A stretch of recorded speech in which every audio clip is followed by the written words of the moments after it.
What's up, Tailgaters? You're in the booth with Tailgate Nate today, and the second pit stop on the road to predict all 136 FBS level college football teams this summer takes us to Columbus, Ohio. We are going to be talking about last year's national champions, the Ohio State Buckeyes, out of the Big Ten. My name is Nate Pope, otherwise known as Tailgate Nate. Thank you so much for clicking on this video and helping to support the channel.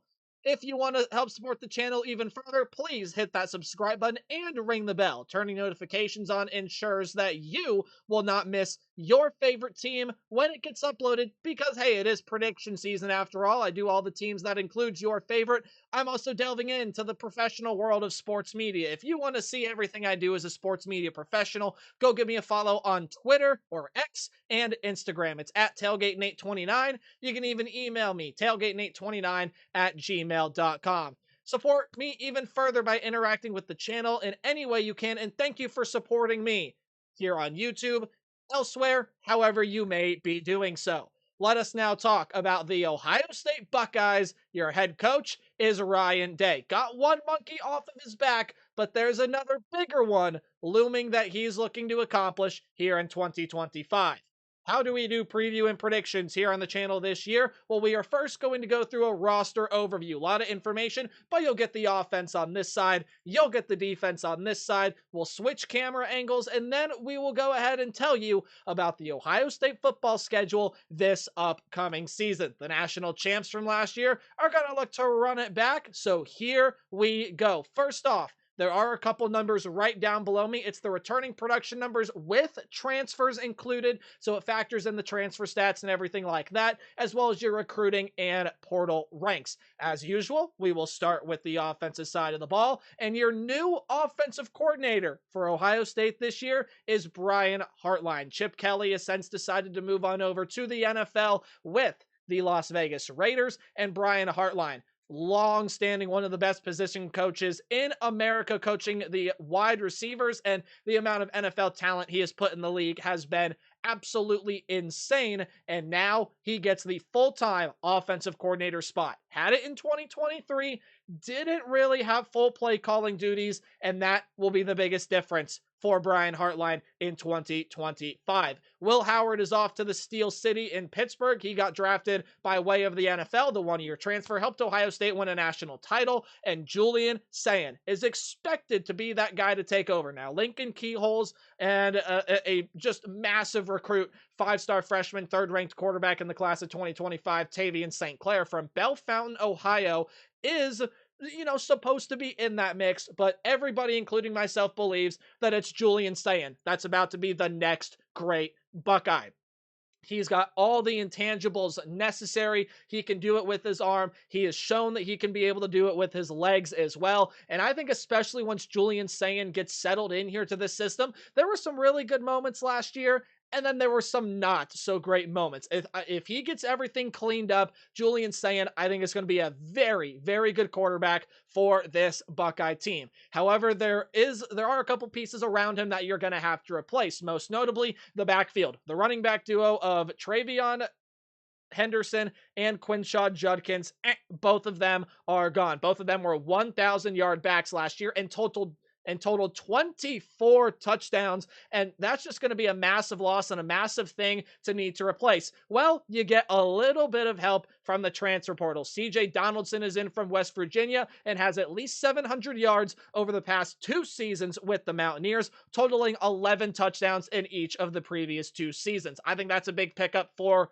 Ohio State. Is he as rawly talented as Henderson or Judkins? I mean, no, probably not, but it is definitely going to help, especially getting a player of his level of experience. And then James Peoples will also be back there in the running back room as well. He's expected, according to ourlads.com, to be that lead back, but again, I see him and Donaldson splitting time in that backfield with the Buckeyes this year. Emeka Egbuka is gone. You lose your most experienced piece out of the wide receiver room, 1,000-yard receiver, 10 touchdowns last season. However, the freshman phenom Jeremiah Smith, he's a Heisman hopeful, ladies and gentlemen. He is the best wide receiver I have ever seen personally. the true sophomore this year, is poised for a massive year number 2. And when you take a look at the talent around him, yeah, you got to replace Emeka Igbuka. You have to fill in the need at tight end. G. Scott is gone. But you get Carnell Tate back. You get Brandon Innes back, Mylan Graham, Bryson Rogers. Oh, and a freshman, a 5-star. And Quincy Porter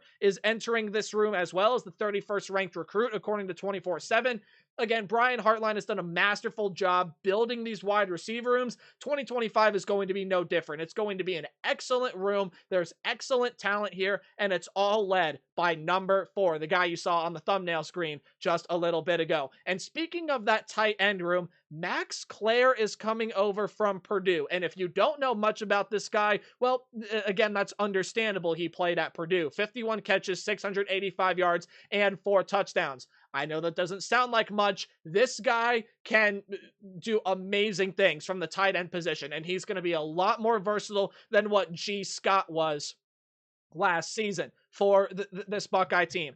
I think Ohio State got an absolute stud in Max Clare. I think they got one of the best talents in the transfer portal this season, and any position, period. I think Max Clare is going to be a really good piece to this offense. Don't be surprised if he's around the 2nd or 3rd in receiving yards for Ohio State this season. I think he's going to be that big of a piece to this offense. But the biggest question for Ohio State, maybe aside from the running back room, is what are they going to do on the offensive line? 4 offensive linemen are gone. They were all starters. They are all off to the NFL.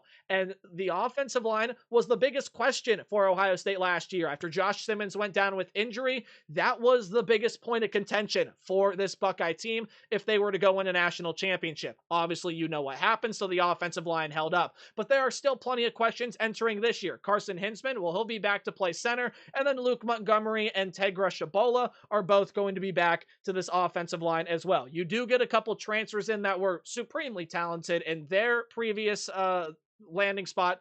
Philip Daniels comes over from Minnesota, and Ethan Oniyanwa, apologies for mispronunciation, does come over from Rice. They are going to be anchoring the outside, the tackle positions of the offensive line, which was the biggest point of contention on the offensive line for Ohio State last season. Now, when you flip on over to the defensive side of things, the post-Jim Knowles era, again, he is now the defensive coordinator at Penn State, I think is very much a wait-and-see experiment. They went and hired Matt Patricia, who's going to be leading this defense, and it's not a splashy hire by any means. It's not splashy, it's not flashy, it's not any of the Ashies, right? It's kind of a meh move, and I think a lot of people wearing scarlet and gray would tell you so. I think it's still a very much wait and see experiment. You are losing so much just scheming when you lose Jim Knowles. The ability to disguise blitzes and everything that Jim Knowles likes to do with a defense, you are losing all of it. We'll see what Matt Patricia has schemed up. He is a defensive-minded coach. A lot of his defenses in the NFL were pretty solid, so we'll hopefully, Buckeye fans will be able to see him bring that experience over to Columbus, Ohio. And he's still got a lot of talent to work with, but again, the expectation was set very high by Jim Knowles and the defensive units he had in seasons prior. The entire starting defensive line is going to be new. Jack Sawyer, JTT, Tyleek Williams, they are all gone, right? The entire starting defensive line is going to be new, and the experience up front is a question. While you do have some seniors and juniors like Caden Curry, Caden McDonald, Kenyatta Jackson, they also do have Edric Houston, who was one of the premier recruits last season. So he should step into a starting role and hopefully perform really, really well for Buckeye fans, but they do get a couple transfers that are going to help. Logan George is coming over from Idaho State, and they did get Bo Atkinson, who is going to be coming over from North Carolina to help, give some depth. And Bo Atkinson could see a lot of time there on the field over from Tar Heel Nation. You did lose quite a bit in the linebacking room as well, none bigger than your leading tackler in Cody Simon. Cody Simon last year totaled 112 tackles and 7 sacks. That is massive amounts of production that you are going to have to lose there. In fact, even looking at some of the other numbers, JTT had 12 and a half sacks last season. Jack Sawyer had 9. Tyreek Hamilton, who I didn't mention, had or I should say, Ty Hamilton, my apologies, had 3.5. Tyreek Williams, 2.5. You're replacing a ton of sack production. However, your second leading tackler, Sonny Styles, does come back. Sonny Styles with 100 tackles, 6 sacks, 5 pass defended last year, came in as a defensive back. They moved him to linebacker, so he can play both positions, but he'll lead the linebacking unit this year. Arvell Reese should see a step up in production after 43 tackles last year, and all the other linebackers. I still think it's going to be a pretty solid group. Now, losing Cody Simon does hurt because he was the green dot player. He was the guy moving pieces all around the field, the true leader on defense. There's going to be a new guy that's going to have to step up, and it probably is going to be a guy in the secondary. Speaking of which, Denzel Burke is gone. Lathan Ransom, Jordan Hancock, your safety duo. Well, I should say that safety duo. They are all off to the NFL. But you have one of the best players in the country still on the defensive side of the ball. That's Caleb Downs. 81 tackles, 2 interceptions, 6 passes defended last season. You still do have former Ole Miss Rebel Davison Igbinosun back. I think this defensive backfield is still going to end up being a problem. You have Devin Sanchez coming in as a freshman, and a lot of the younger guys that they have should step up. Again, Lorenzo Styles is a very experienced piece. Jalen McClain is a younger guy that should see good playing time. Same thing with Aaron Scott and Bryce West. So this is a secondary that, while replacing a lot of pieces, is still very, very talented. Your special team room is all going to return, but the kicking battle gets a little interesting this year when Jaden Fielding is going to have to compete with Jackson Corville. He's a transfer from Ball State, and he can kick the lights out of a football, let me tell you. He's had some phenomenal kicks during his time with the Ball State Cardinals. So there's your Ohio State roster preview, and look, quite simply put, you have the best offensive player in the country in Jeremiah Smith and the best defensive player in the country in Caleb Downs on your football team. Yes, there are a ton of holes to fill, both offensively and defensively, and a ton of questions to answer. This is still a very, very talented team. They might not be as rawly talented as a team like Texas, which we previewed earlier today, or Penn State that has a lot of guys coming back, etc., etc. But this team is pretty darn well coached by Ryan Day. I have a lot of confidence in Brian Hartline as the offensive coordinator for this team. Again, we'll wait and see with Matt Patricia, but he's got a lot of really good pieces to work with on defense, again, including Caleb Downs, who, again, going to be a really good player this year. You want a defensive player to watch out for Heisman, it's that man, number 2 in the safety room on the defensive side. Over here is the Ohio State football schedule for 2025. We'll look at that in a moment, but if you look right down below me, got a couple of numbers to you from FanDuel, a couple odds. And no, this is not telling me to go place your money and bet. I don't even do that, okay? You should neither place your money however you see fit, but it just gives you a little bit of an idea on how good the odds makers think Ohio State is going to be this year. Well, plus 185 for a conference title, that's the best in the Big Ten. Ohio State has not won the Big Ten championship for multiple straight seasons. Well, the odds makers expect them to do that this year, and plus 600 to win the national championship sits Ohio State alone in second place, just behind the Texas Longhorns. Well, funny enough, the 2 national title favorites are going head-to-head in the shoe in Columbus, Ohio on August 30th. In week 1. Can you believe it? We get a matchup of this caliber already in week 1. Don't you just love college football? Texas is going to be supremely talented this year. Arch Manning is taking over at quarterback. They got plenty of talent surrounding that offense. However, much like Ohio State, offensive line going to be a very big question for Texas this year.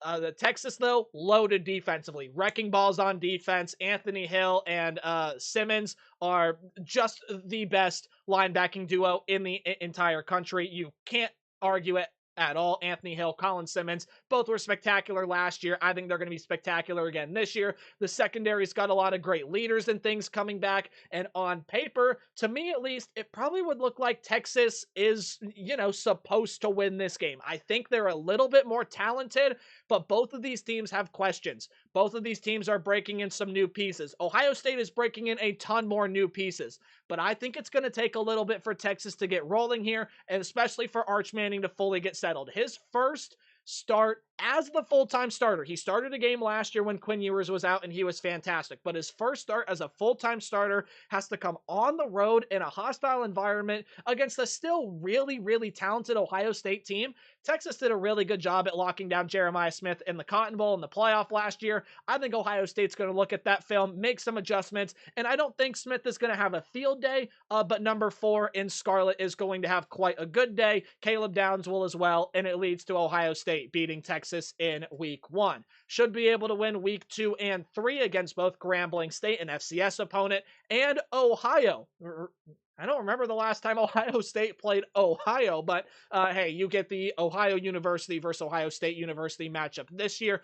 Sorry, Bobcat fans, the Buckeyes will roll in that one. Then you go ahead and you enter conference play. Your first conference game is definitely a very interesting one. You got to go on the road and play the Washington Huskies, and Washington is definitely not a pushover. They do have some pretty darn good weapons over there. I mean, Demond Williams at quarterback, I think he's going to be a pretty good player for him this year. Jonah Coleman at running back, I like a lot. You get Omari Evans as a transfer in the wide receiver room to pair with Denzel Boston and Kevin Green. Plenty of transfers come into that defensive side, but Washington's got to try to fit things together. And Jedfish, I think is still trying to work some things out. Ohio State's a lot more talented than Washington. I think they'll go on the road and be able to get that win. Minnesota is another very interesting team when you're talking about, just some of these teams that are teetering right around bowl eligibility expectation this year. Minnesota's going to be breaking in another new quarterback. Drake Lindsay is expected to take over. If not, Dylan Whitkey is sitting right there. And they got a lot of weapons surrounding him. I mean, Darius Taylor's a good running back. The wide receiver room has got some good pieces. I just don't see how that Minnesota team is going to get by Ohio State in the shoe. I think Ohio State especially is, just going to be able to attack that offensive line defensively. That is going to be breaking in a lot of transfers, particularly that whole right side is going to be new for Minnesota this year. And I think Ohio State's edge rushers will find their footing by this point. At Illinois. Whoa, this is an Illini team I like a lot. You want a trap game on the schedule? There's your trap game. Luke Altmaier, and the high-flying Illinois defense that returned so much from last season and bolstered up through the transfer portal on the defensive line. I still just think Ohio State's more talented, and I don't really see anyone in the secondary that is 100% totally capable of keeping up with Jeremiah Smith.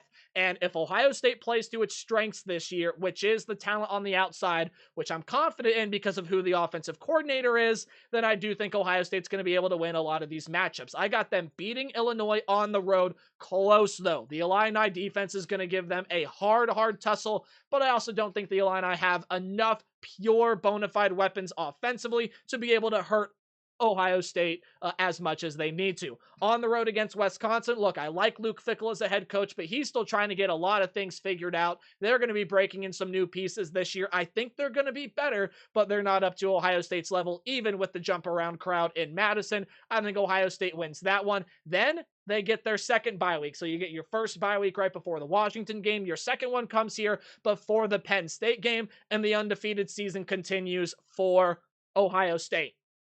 Penn State added a lot of great talent on the outside this season. They added Trevor Pena. They added Devontae Ross. They added Kyron Hudson. Look, Drew Aller is back. Singleton and Allen in the backfield are both back. Yeah, you have to break in some new pieces on defense, but Jim Knowles, the old defensive coordinator, he's there, and he's going to bring some life and disguising blitzes and a whole bunch of other stuff to Penn State. Quite simply, Ohio State has ruled this game ever since 2016. Penn State has not proven they can win these matchup equivalent games yet. And even though they finally now have talent on the outside to spread Ohio State out, I still don't think it's going to be enough. I think Ohio State and Penn State are pretty equally talented, and these are two quarterbacks that I think are going to be playing their best football right now, with Drew Aller with Penn State and Julian Sayin for the Ohio State Buckeyes. Quite simply, again, what it comes down to this two, Ohio State's got the best two players on the field. Jeremiah Smith on one end, Caleb Downs on the other, and I think it all leads to a win against Penn State. I think Ohio State's going to roll on the road against Purdue, and they'll roll at home against both UCLA and Rutgers. Interesting point with UCLA. Nico Iamaleava is there now. Ohio State killed him in the college football playoff game. We'll see how they attack him there in week 12. Ohio State will also beat Rutgers there as well. As much as I would like to see it happen, the Rutgers team is just not going to be as good as it was last season. And then comes the demon game, right? Ohio State has not been able to get over this Michigan game. Ryan Day is 1-4 against Michigan, and this now very simply, look, Ohio State is more talented. They should play to their strengths this year against Michigan, which they didn't do. But Michigan is going to get better. They still got a high-flying defense. Quite simply put, though, my prediction for Michigan beating Ohio State is this simple. Now it's Ohio State's turn to prove that they can. Michigan was in that position for a very long time. You couldn't pick Michigan to beat Ohio State until they did it. Now Ohio State is in that same boat. That's why I'm picking Michigan to beat Ohio State and for Ohio State to finish 11-1 with an 8-1 conference record. They could lose to Texas. They could lose to Penn State. Even that game on the road against Illinois, I think is very, very dangerous. But this is the team in Ohio State that is replacing a ton. I think it's still going to be a very, very talented squad. I think it's still a college football playoff team. I mean, just take a look at those odds and take a look at some of the talent that's here. Even a lot of the transfers that come in, they're going to help boost up Ohio State where they need it the most. And that's why I got the Buckeyes finishing with an 11-1 record to end 2025. Thank you so much for watching this video. Please support me in the channel any way you can. Predictions will continue tomorrow as we roll on with prediction season. Remember to play hard but tailgate harder. I'll see all you guys in the next video. Goodbye.